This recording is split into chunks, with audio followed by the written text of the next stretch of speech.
بسم الله الرحمن الرحيم বিসমিল্লাহির রহমানির রহিম। জাদু বা সিহর বা ম্যাজিক, কালো জাদু বা ব্ল্যাক ম্যাজিক। তো এই বিষয়ে আসলে আমাদের কিছু আলোচনা করা হবে ইনশাআল্লাহ। তো ভিডিওটি মনোযোগ সহকারে দেখবেন ইনশাআল্লাহ, তাহলে জাদুর বিষয়ে কিছু বিস্তারিত জানতে পারবেন ইনশাআল্লাহ। আরবিতে সেহর বলা হয়। সেহর শব্দের অর্থ হলো এমন কিছু যা মানুষের দৃষ্টিকে প্রভাবিত করে, বাস্তবতাকে আড়াল করে বা প্রতারণা ও অস্বাভাবিক উপায়ে মানুষের মন প্রভাব সৃষ্টি করে। বাংলা ভাষায় একে সাধারণত জাদু বলা হয়।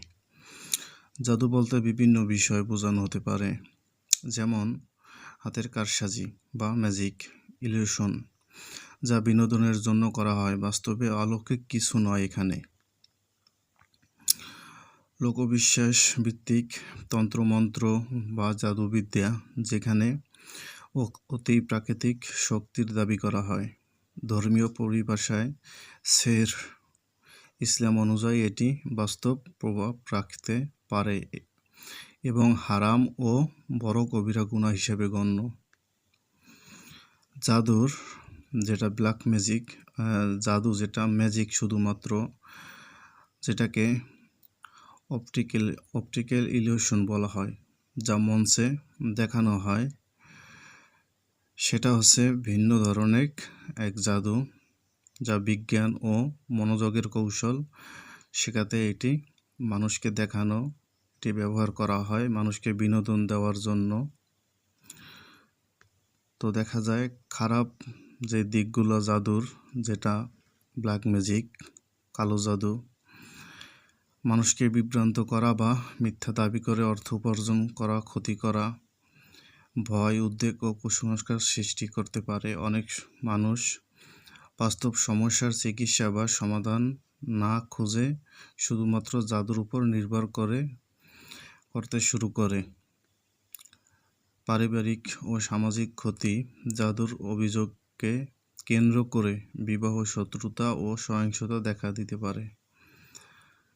ইসলামের দৃষ্টিভঙ্গিতে ইসলামের সেহর বা জাদুকে গুরুতর পাপ হিসেবে বিবেচিত করা হয়েছে। যেমন আল্লাহ সুবহানাহু ওয়া তাআলা পবিত্র কোরআনে সূরা বাকারার 102 নং আয়াতে বলে, তারা এমন জিনিস শিক্ষা করত যা দ্বারা স্বামী স্ত্রীর মধ্যে বিচ্ছেদ ঘটাতে পারত, কিন্তু আল্লাহর অনুমতি ছাড়া তারা কারো কোনো ক্ষতি করতে পারত না। রাসূল সাল্লাল্লাহু আলাইহি ওয়াসাল্লাম ধ্বংস শনাক্ত গুনাহ থেকে বেঁচে থাকার নির্দেশ দিয়েছেন, যার মধ্যে জাদুও রয়েছে। এই 7টি জিনিসের মধ্যে এটা সহিহ আল বুখারীর হাদিস নং হচ্ছে 2766 এবং সহিহ মুসলিমের 79 নং হাদিস। তো আমরা পবিত্র কোরআনের সূরা বাকারার 102 নং আয়াত থেকে আমরা এটা প্রমাণিত হয় যে জাদুর অস্তিত্ব আছে, তা মানুষের ক্ষতির জন্য ব্যবহৃত হতে পারে, কিন্তু আল্লাহর অনুমতি ছাড়া কোনো ক্ষতি করা সম্ভব নয়। ফেরাউনের ঘটনাই যেমন সূরা আরাফের 116 নং আয়াতে, তারপরে সূরা তহার 66 নং আয়াতে বর্ণিত হয়েছে যে জাদুকররা মানুষের চোখে বিভ্রম সৃষ্টি করেছিল, ফলে দড়ি ও লাঠিগুলো চলমান সাপের মতো মনে হচ্ছিল। এ থেকে বোঝা যায় অনেক জাদু দৃষ্টিভ্রম ও প্রতারণার মাধ্যমে হয়ে থাকে। রাসূল সাল্লাল্লাহু আলাইহি ওয়াসাল্লাম এর উপর জাদু করা হয়েছিল। সহিহ আল বুখারী 5763 নং হাদিস, তারপরে 3268 নং হাদিস এবং সহিহ মুসলিমেও বর্ণিত হয়েছে যে এক ব্যক্তি লাবিদ ইবনুল আসাম রাসূল সাল্লাল্লাহু আলাইহি ওয়াসাল্লামের উপর জাদু করেছিল। এর ফলে কিছু পার্থিব বিষয় তার মনে এমন ধারণা হতো যে তিনি কোনো কাজ করেছেন অথচ বাস্তবে করেননি।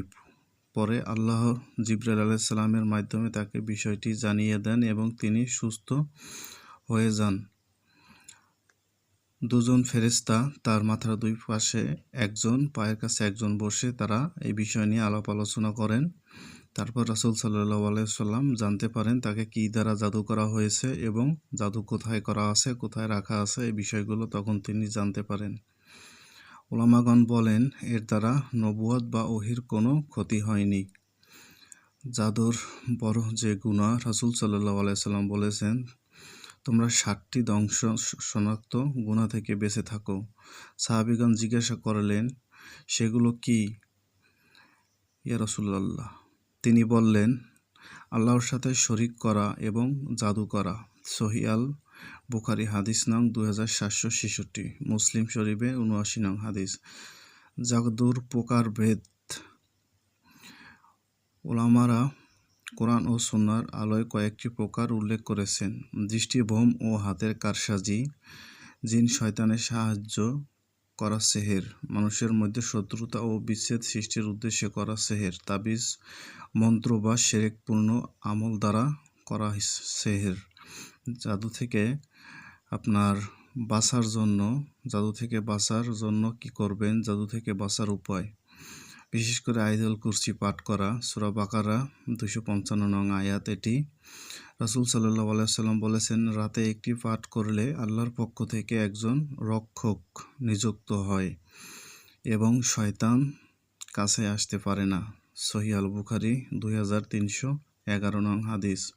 সূরা ইখলাস, ফালাক, নাস পাঠ করলে রাসূল সাল্লাল্লাহু আলাইহি ওয়াসাল্লাম প্রতি রাতে এগুলো পাঠ করে নিজের শরীরে ফুঁক দিতেন। সহিহ আল বুখারী 5017 নং হাদিস। 7টি আজওয়া খেজুর। রাসূল সাল্লাল্লাহু আলাইহি ওয়াসাল্লাম বলেছেন, যে ব্যক্তি সকালে 7টি আজওয়া খেজুর খাবে সেদিন বিষ ও জাদু তার ক্ষতি করতে পারবে না। সহিহ আল বুখারী হাদিস নং 5768, সহিহ মুসলিম হাদিস নং 2047। সকাল সন্ধ্যা জিকির ও দোয়া। সুনানে আবু দাউদ হাদিস নং 5088 নং হাদিস। জাদু নষ্ট করার শরীয়হ পদ্ধতি। কোরআনের আয়াত পাঠ করে রুকিয়া করা, আল্লাহর কাছে বেশি বেশি দোয়া করা, শিরক, তাবিজ, জ্যোতিষী বা গণকের কাছে না যাওয়া। রাসূল সাল্লাল্লাহু আলাইহি ওয়াসাল্লাম বলেছেন, যে ব্যক্তি কোনো গণক বা জ্যোতিষীর কাছে যায় এবং তার কথাকে সত্য বলে বিশ্বাস করে, সে মুহাম্মদ সাল্লাল্লাহু আলাইহি ওয়াসাল্লামের উপর অবতীর্ণ বিষয়ের প্রতি কুফরি করল। সুনানে আবু দাউদ হাদিস নং 3904 নং হাদিস। সুনান তিরমিজি 135 নং হাদিস।